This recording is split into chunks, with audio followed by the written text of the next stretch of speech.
The story of shampoo began in ancient India many centuries before the English word appeared. The oldest written descriptions come from the early Indian medical texts called Charaka Samhita and Sushruta Samhita. Scholars date the main layers of these texts to roughly the early centuries of the Common Era. These books explained simple medical ideas in very plain forms for their time, and they described how people cleaned hair using natural plants from the local environment.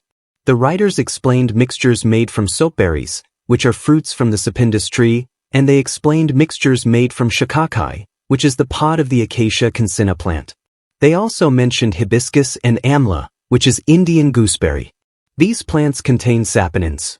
A saponin is a natural chemical compound inside many plants that foams when mixed with water. The foam helps lift dirt, sweat, and oil off the hair. The people who lived during this period understood the effect even though they did not know the chemical name. They simply knew that these plant juices cleaned hair gently without the harsh burning sensation that early soaps caused.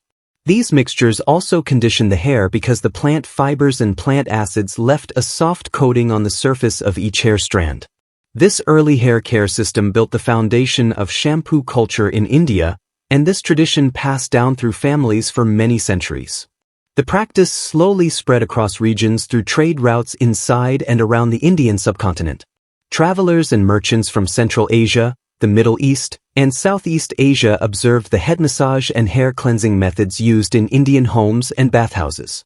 The practice stayed strongest in India, though, because the plants used in the cleaning process grew naturally in the warm climate.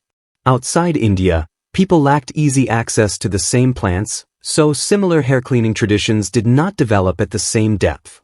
During the same centuries, Europe moved in a very different direction. Medieval Europe from about the 500s to the 1400s had limited bathing traditions because cold weather, lack of indoor plumbing, and limited fuel for heating water made bathing less common. People rarely washed their hair with water.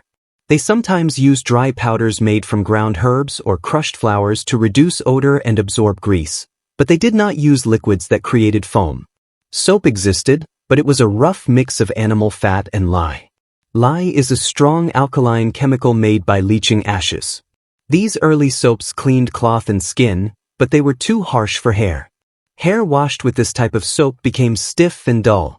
For this reason, European people often avoided washing hair with soap. This contrast with Indian habits became important later because it showed how far apart the two traditions were. The English word shampoo came from the Sanskrit word champo, which means to press or massage. British officials, soldiers, and travelers who visited India in the 1700s experienced Indian head massage and hair cleansing. The term entered English in the 1760s, when British people began describing the Indian practice in travel diaries. These diaries were personal notes written by officials and traders who lived in India for long periods. They wrote about the daily Indian habit of washing hair using plant mixtures, warm water, and slow head massage. This massage was part of a larger bathing routine. The word shampoo slowly changed in English and came to mean a full washing process, not only the massage. A key figure in spreading the practice to Europe was Sakhe-Din Muhammad. He was born in 1759 in Patna in eastern India. He moved to Britain after serving in the Bengal Army. In 1814, he opened a bathhouse in Brighton called Muhammad's Indian Vapor Baths. British newspapers from 1814 to 1820 carried his advertisements. They described herbal steam baths and head massage treatments that he adapted from Indian traditions. His customers experienced hair cleansing with natural herbal liquids, and the term shampooing became common in England because of his business. Muhammad created the first commercial model of shampooing in Europe, even though the mixtures were still plant-based and not yet the liquid shampoos we know today. By the late 1800s, Europe had changed in many ways. Cities grew. Chemists improved soap formulas. People bathed more often. This created demand for better hair cleaning products. The first major step toward modern shampoo happened in Germany in 1898.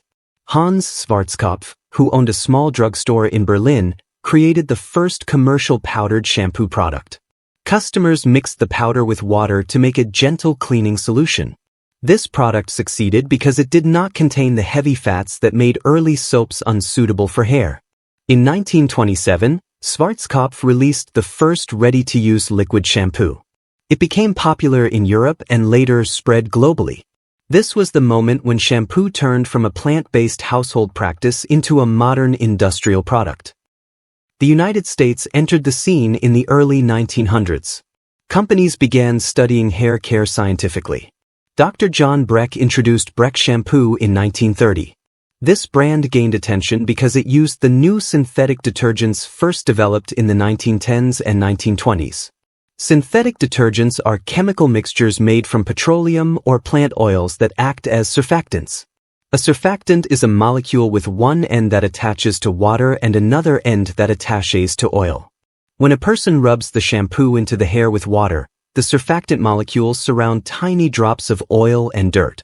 Water then rinses these suspended drops away. This mechanism explains why shampoo cleans effectively. By the mid-20th century, surfactants replaced soap as the main cleansing agent in shampoos. One of the earliest popular surfactants was sodium lauryl sulfate. It created thick foam and lifted oil without leaving heavy residue. Chemists also added stabilizers, fragrances, colorants, preservatives, and conditioning agents. Hair care became a science field, and companies like Procter & Gamble, Unilever, and L'Oreal introduced specialized formulas. For example, Procter & Gamble released Head & Shoulders in 1961. This anti-dandruff shampoo used zinc pyrithione. This compound reduces the growth of Malassezia fungus on the scalp, which is the main cause of dandruff. Medical journals in the 1960s published studies that documented the effect, and this gave the product scientific credibility. Between the 1960s and the 1980s, the shampoo market expanded quickly. Companies produced shampoos for oily hair, dry hair, colored hair, permed hair, damaged hair, and sensitive skin. New synthetic conditioning agents coated each hair strand with a smooth film. Silicone-based ingredients like dimethicone appeared. Foam boosters created the thick lather that consumers associated with cleanliness. Global marketing campaigns turned shampoo into an everyday household product. By the late 20th century, people became more aware of environmental impact and skin sensitivity. Some consumers complained that strong sulfates could dry the scalp. This led companies to create sulfate-free shampoos made from milder plant-based surfactants. People also returned to natural ingredients such as aloe, coconut extracts, and herbal oils.